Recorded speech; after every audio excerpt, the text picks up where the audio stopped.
Ce que je vais vous raconter aujourd'hui vous permettra de prendre du recul sur les techniques de prospection téléphonique et je vous parlerai de deux mondes complémentaires qui, quand ils sont combinés, permettent de créer beaucoup de valeur pour les équipes commerciales qui travaillent en B2B. Alors, je sais, beaucoup de personnes vous ont expliqué que la prospection téléphonique ne marche pas du tout en B2B. On n'arrive pas à joindre les prospects qui sont indisponibles, les standards sont infranchissables, les décideurs sont blasés, et c'est vrai. Et pire, il est impossible de prendre plaisir à prospecter quand on est commercial. Et c'est pourquoi c'est quasiment impossible de motiver une équipe de vente à prospecter au téléphone. Évidemment, tout ça est vrai quand on est incompétent et qu'on ne sait pas s'y prendre. Ce n'est pas parce qu'on ne sait pas nager que c'est impossible.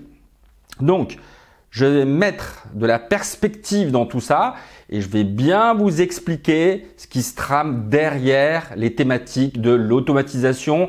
Mais je vais aussi vous montrer qu'aujourd'hui, la chasse commerciale en B2B est devenue un peu schizophrène. D'un côté, on a une tendance à l'automatisation et en particulier un retour du rôle du mail commercial qui est mal connu aujourd'hui. Et de l'autre côté, la nécessité d'une montée en compétences dans l'interaction téléphonique car les schémas classiques de prospection ne fonctionnent plus. Par exemple, la stratégie qui consiste à faire appeler massivement des leads par une attachée commerciale pour obtenir des rendez-vous ne fonctionne plus vraiment. Cette vidéo est donc pour tous les responsables commerciaux des entreprises en B2B qui veulent développer leur chiffre d'affaires en cherchant de nouveaux clients et qui vendent des produits à des tarifs plutôt élevés. Je suis Philippe Massol, je suis formateur monde francophone pour LinkedIn Learning pour tout ce qui est développement commercial et prospection, en particulier la prospection téléphonique en B2B pour des produits qui sont chers. On va s'organiser comme ça. D'abord, je vais remettre en perspective tout le processus de chasse commerciale au téléphone et vous expliquer comment se fait l'articulation automatisation versus bricolage téléphonique. Ensuite, je vous explique ce qu'est un mail commercial, la différence avec le email marketing et ce qu'on peut en tirer, en particulier sur la détection des besoins quand on couple d'un côté du tracking sur le site de votre entreprise et de l'autre, en fait, des appels téléphoniques. Ensuite, je vous donnerai des trucs et astuces pour la prospection téléphonique quand on veut faire une approche qualitative. Il faut quand même revenir à la base.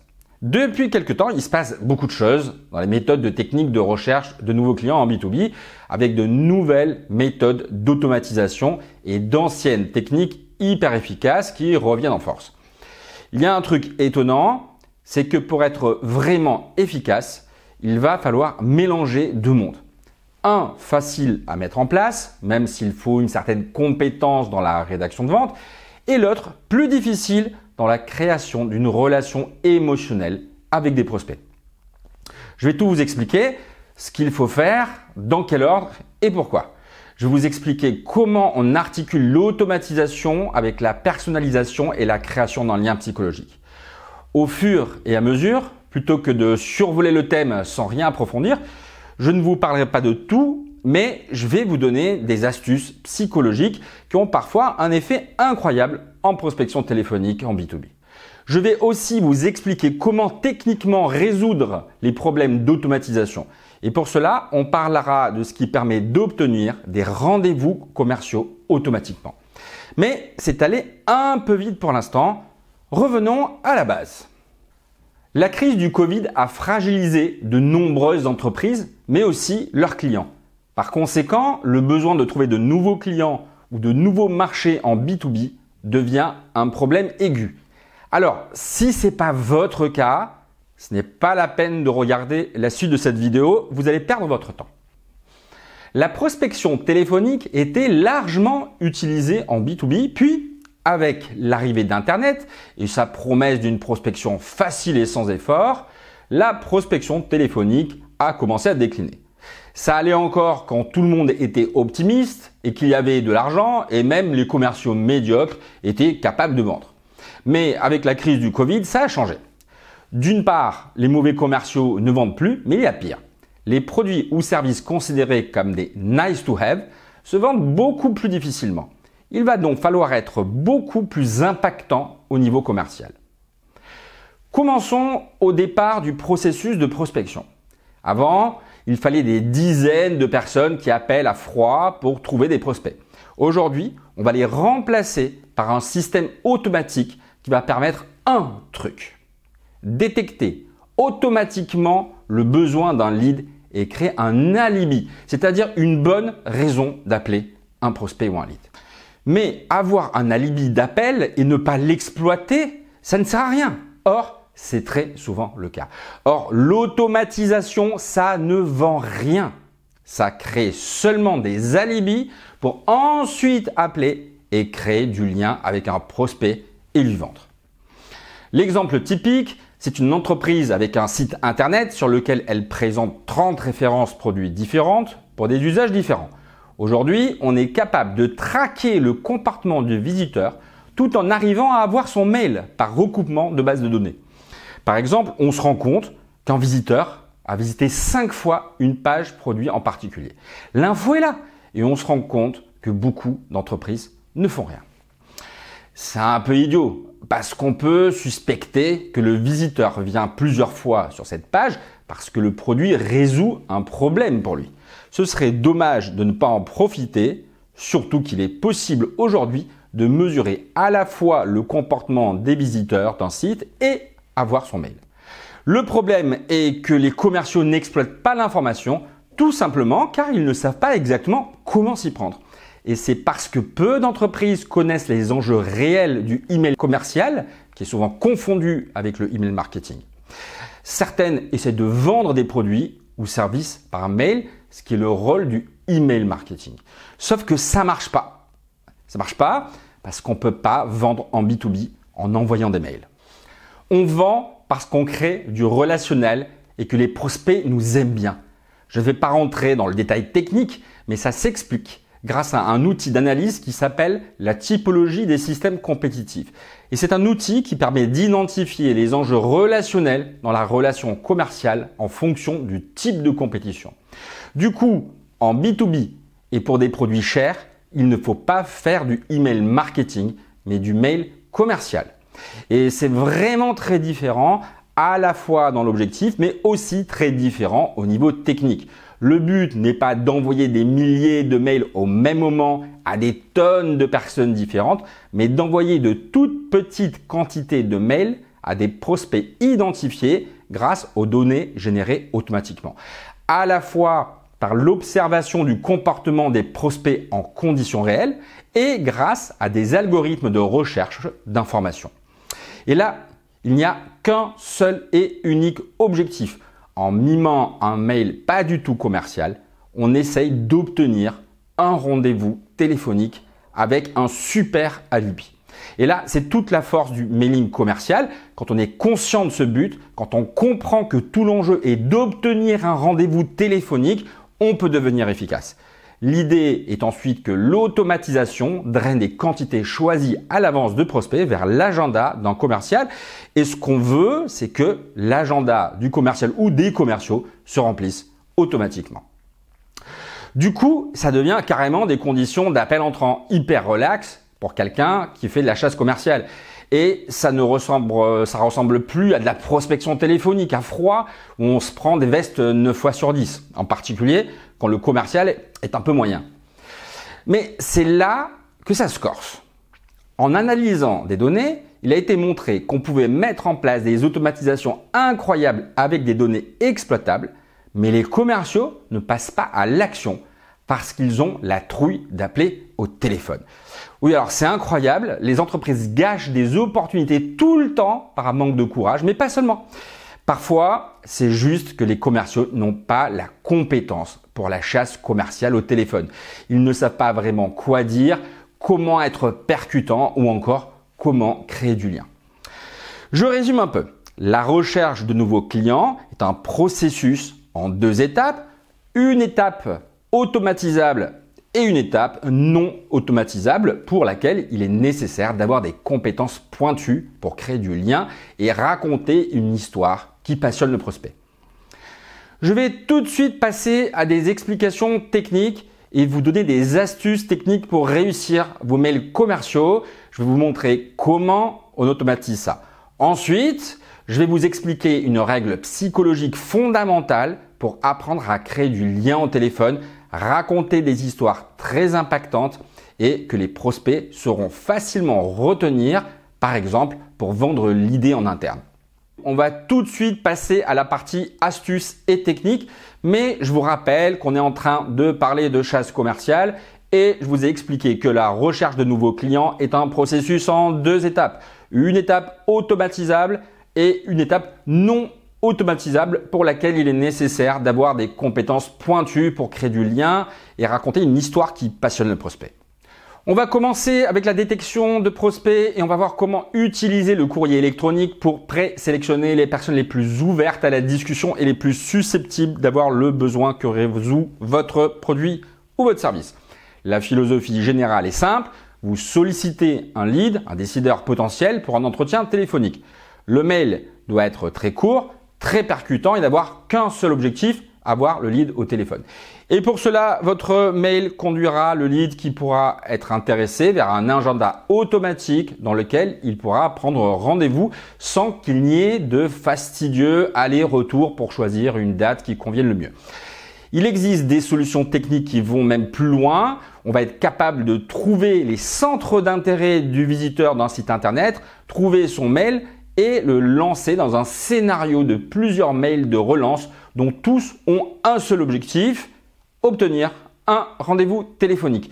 Tout l'intérêt est qu'on a déjà une idée du besoin réel et qu'on a un très bon alibi. Du coup, une fois qu'on a ça, la structure du premier mail dans le scénario est généralement la suivante. Bonjour machin, vous donnez un élément contextuel qui sera l'alibi de votre mail. Et chose marrante, cet alibi n'a même pas forcément besoin d'être directement connecté à votre offre. Par exemple, écrivez « J'espère que la crise du Covid n'a pas eu trop d'incidence sur votre activité commerciale. » Ensuite, vous décrivez le problème ou l'envie que pourrait rencontrer votre lead en essayant d'être assez spécifique. Ce n'est pas tout, il faut faire précéder ça d'un conditionnel pour lui permettre une échappatoire psychologique. C'est ce qu'on appelle la création artificielle de liberté, un sujet que je développe très en détail dans mes formations. Par exemple, vous écrivez « Si vous êtes à la recherche de nouveaux clients en B2B et que votre marché global est limité à moins de 10 000 entreprises », et là, vous continuez ensuite en présentant votre angle d'attaque. Par exemple, vous savez qu'il faut être capable de lier une relation personnelle et émotionnelle avec les prospects pour réussir à vendre. Enfin, vous parlez brièvement de votre valeur ajoutée et vous enchaînez avec une demande de rendez-vous. Or, c'est souvent difficile quand la prospection se fait au téléphone. Si vous pensez que la capacité de créer du lien et la capacité à intéresser des prospects au téléphone dès le premier appel téléphonique peuvent vous aider à augmenter vos taux de conversion, je serai ravi d'en parler avec vous au téléphone. D'habitude, les mails commerciaux s'arrêtent là et on propose une prise de rendez-vous. Je vous invite à rajouter un petit plus, une information inhabituelle pour attirer la curiosité de l'interlocuteur. Un truc qu'il ne sait pas et qui pourrait avoir un impact direct sur son business.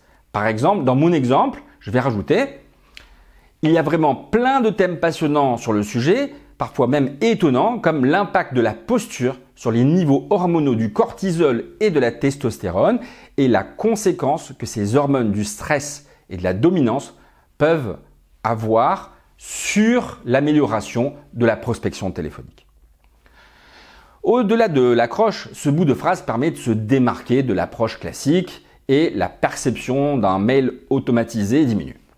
Enfin, on termine le mail par une demande de rendez-vous qui doit être un lien vers un logiciel de prise automatique de rendez-vous synchronisé à l'agenda d'un commercial dans la boîte. Voilà un exemple de premier mail. Donc là, mettez la vidéo sur pause pour avoir le temps de lire. Et quand vous aurez terminé de lire ce mail, qui est en gros le résumé de ce que je viens de raconter, reprenez la vidéo et continuez. À tout de suite.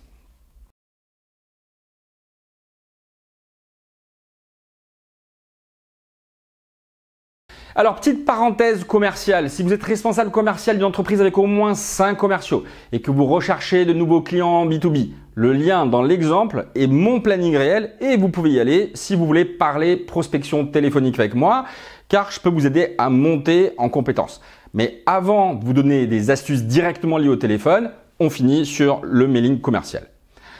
Une fois le premier mail commercial envoyé, viendra en général une série de 4 mails supplémentaires espacés de 7 à 10 jours avec des périodes de pause et des périodes de deuxième chasse commerciale. Ça peut être par exemple 3 mois plus tard. Ces mails de relance sont plus courts et l'objectif est de mettre un peu la pression à un lead pour qu'il prenne un créneau dans l'agenda des commerciaux. Alors c'est vrai qu'on passe un peu en force, mais on va compenser avec la qualité de l'appel téléphonique qui va suivre et c'est de ça que je vais vous parler maintenant. La question fondamentale est comment s'y prendre pour créer une connexion avec le prospect et comment l'intéresser. Il y a énormément à dire et je ne peux pas tout raconter, il faudrait 2 jours, mais je vais aujourd'hui vous dire la chose la plus impactante sur la réussite et je vous donnerai les connaissances techniques de base pour maîtriser tout ça. Ce n'est pas forcément une évidence, mais la chose la plus importante qu'il faut comprendre quand on fait de la prospection en B2B ultra qualitative, c'est qu'il est nécessaire d'occuper un maximum d'espace-temps auprès de votre prospect. Imaginez que vous avez acheté un nouveau smartphone, sachant que vous utiliserez aussi ce smartphone pour filmer en haute définition quelques vidéos à tourner dans le cadre de votre travail. Vous vous faites une idée de ce qu'il vous faut, vous définissez mentalement un cahier des charges, puis vous décidez d'aller dans un magasin physique, par exemple la Fnac. Une fois dans le magasin, vous vous renseignez auprès d'un vendeur qui représente une des 10 marques de smartphones qui pourraient correspondre à votre cahier des charges. Première hypothèse, le vendeur vous accorde 1 heure complète, répond à toutes vos questions, explique et argumente sur les avantages et inconvénients de votre téléphone. Tout concorde avec votre cahier des charges. Après 1 heure, il y a de fortes chances que vous achetiez le smartphone que vous a présenté le vendeur. Deuxième hypothèse, le vendeur n'a pas beaucoup de temps et vous accorde seulement 5 minutes. Très probablement, vous allez récupérer 80% des informations utiles pour faire votre choix. Mais il est probable que vous irez vous renseigner ailleurs sur les autres marques de smartphones avant de faire votre choix. Et ce n'est pas vraiment par manque d'informations.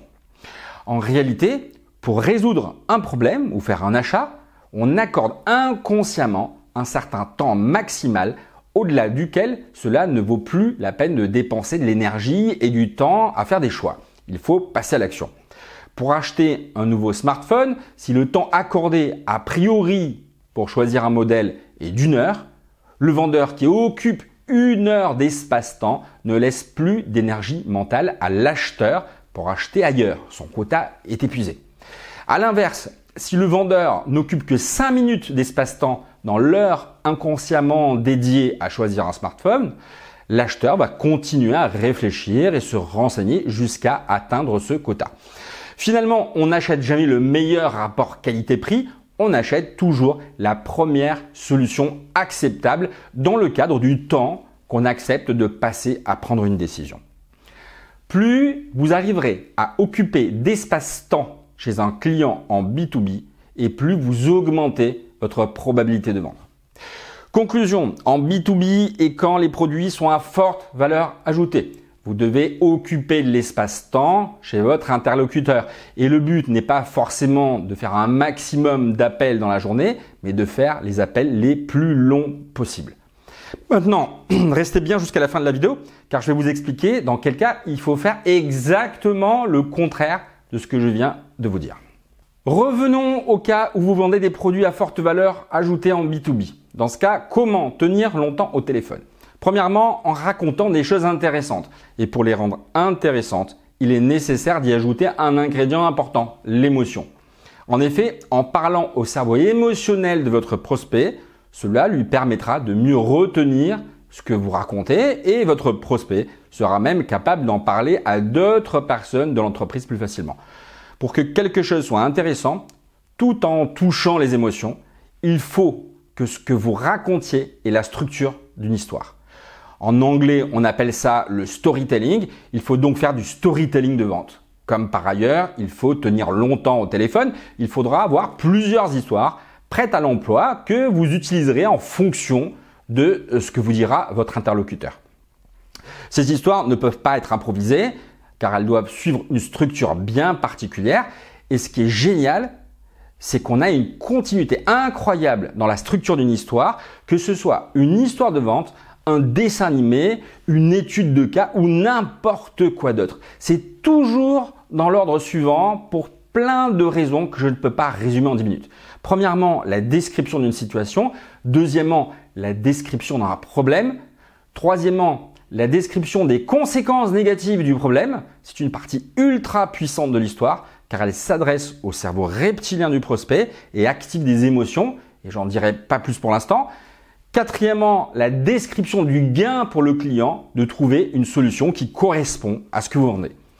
Un des trucs importants des histoires de vente, c'est de ne pas parler de son produit pendant les 4 premières phases d'une histoire. Alors juste pour info, mais j'ai pas trop le temps de développer, il existe environ 7 catégories d'histoires de vente et chacune de vos activités peut correspondre à des types différents d'histoires.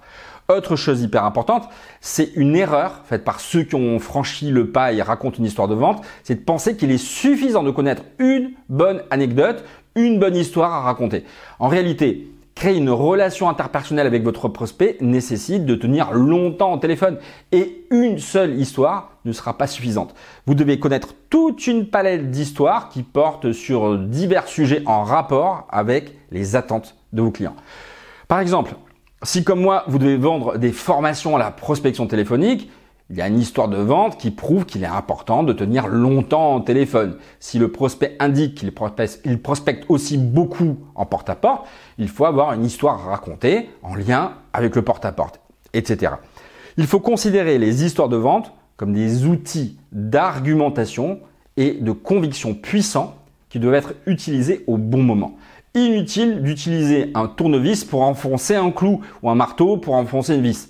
De la même façon, il est inutile de raconter une histoire qui porte sur la prospection téléphonique si le prospect fait du porte-à-porte. Il vous faudra probablement connaître 4 à 6 histoires qui correspondent à des éléments importants dans les attentes de vos clients. Dès lors, comme il y a plusieurs histoires à connaître, il est tentant de penser qu'on sera capable d'improviser ces histoires à fort impact. Malheureusement, l'improvisation, elle ne fonctionne pas. Ça ne fonctionne pas. Il est nécessaire de créer des histoires, les travailler à l'écrit, puis s'entraîner à les raconter jusqu'à les connaître par cœur. Une fois qu'elles sont connues par cœur, on peut les oublier pour improviser à partir d'histoires déjà bien maîtrisées. On vient de voir l'usage des histoires de vente pour tenir longtemps au téléphone. Mais c'est pas tout. Vous allez pouvoir utiliser la technique psychologique dite du pied dans la bouche pour occuper encore plus d'espace-temps chez votre prospect. Il s'agit de rebondir sur des informations que vous avez du client pour aborder des sujets légers et qui ne sont pas nécessairement directement liés à ce que vous allez lui vendre. Ce type d'échange a lieu quand la conversation a déjà avancé et qu'un début de relation interpersonnelle a eu lieu. Ça ne devrait pas arriver dans les 10 premières minutes d'un appel téléphonique ou alors il faut que vous soyez déjà hyper compétent et hyper à l'aise. Alors il y a des sujets faciles et des sujets interdits. Je ne vais pas lister tous ceux qui sont faciles à exploiter, mais sachez qu'il est par contre interdit de rebondir sur un sujet de société, quel qu'il soit, c'est suicidaire. Tout ce que je viens de vous raconter concerne les entreprises en B2B qui vendent des produits chers et pour lesquels le temps du commercial est moins important que la réussite dans la vente. Ça correspond tout particulièrement au système compétitif dit en impasse concurrentielle dans lesquels il est difficile d'innover et où toutes les entreprises font quelque chose de similaire aux yeux des clients. C'est un des 4 types de compétition dans lesquels la création du lien interpersonnel est primordiale pour vendre. Il existe une deuxième approche de la prospection téléphonique quand on vend des produits pas trop chers ou alors très différenciés. Dans ce cas, la typologie du système compétitif est différente et les règles du jeu en prospection commerciale sont complètement différentes. On tombe alors sur une structuration de la chasse commerciale au téléphone plus classique. On fait de l'abattage, on passe 150 coups de fil par jour pour qualifier un lead et on lui propose immédiatement un deuxième rendez-vous téléphonique durant lequel on lui fera une démonstration du produit ou bien durant lequel on lui expliquera comment fonctionne son produit. c'est parfaitement adapté pour des marchés dont la typologie des systèmes compétitifs est dite spécialisée, de volume ou fragmentée. Enfin, je rajouterai une troisième façon de prospecter, très difficile et détestée par les commerciaux, appelée à froid. C'est la méthode la plus brutale, mais elle fonctionne tout particulièrement si vous avez réussi à mettre la main sur les coordonnées directes du responsable et à la seule condition que le commercial en charge de la chasse soit brillant. Je vais essayer de tout vous résumer en quelques phrases. L'organisation de la chasse commerciale au téléphone en B2B se scinde en deux phases. 1. Une phase automatisable qui doit mimer le travail de fourmi d'envoi de mail à la main à un interlocuteur donné. Deuxièmement, une phase d'appel de prospection téléphonique qui doit être plus artisanale et cela d'autant plus que les produits ou services à vendre sont à forte valeur ajoutée et dans des systèmes compétitifs dits d'impasse concurrentielle. Si vous travaillez en B2B, que vous avez une équipe de 2-3 commerciaux au minimum et que vous voulez améliorer votre efficacité en chasse commerciale pure, j'espère que je vous ai convaincu que mixer l'automatisation d'emails commerciaux et acquérir un haut niveau de compétences en prospection téléphonique mène à une amélioration des ventes. Dans ce cas, vu l'immense masse de techniques que je n'ai pas pu aborder dans cette vidéo, le mieux, c'est qu'on en discute. Nous pourrons aborder des thèmes un peu plus pointus comme l'utilisation de l'étiquetage pour passer les barrages de secrétaire, l'utilisation des créations artificielles de liberté, la modulation artificielle du niveau hormonal du cortisol ou encore de l'impact du mot parce que et de son usage. On pourra aussi aborder des sujets comme l'automatisation des emails commerciaux. En tout cas, si vous gérez une équipe commerciale qui vend en B2B, prenez un rendez-vous dans mon agenda, je serai ravi d'en parler avec vous. Alors à très bientôt, peut-être en direct au téléphone.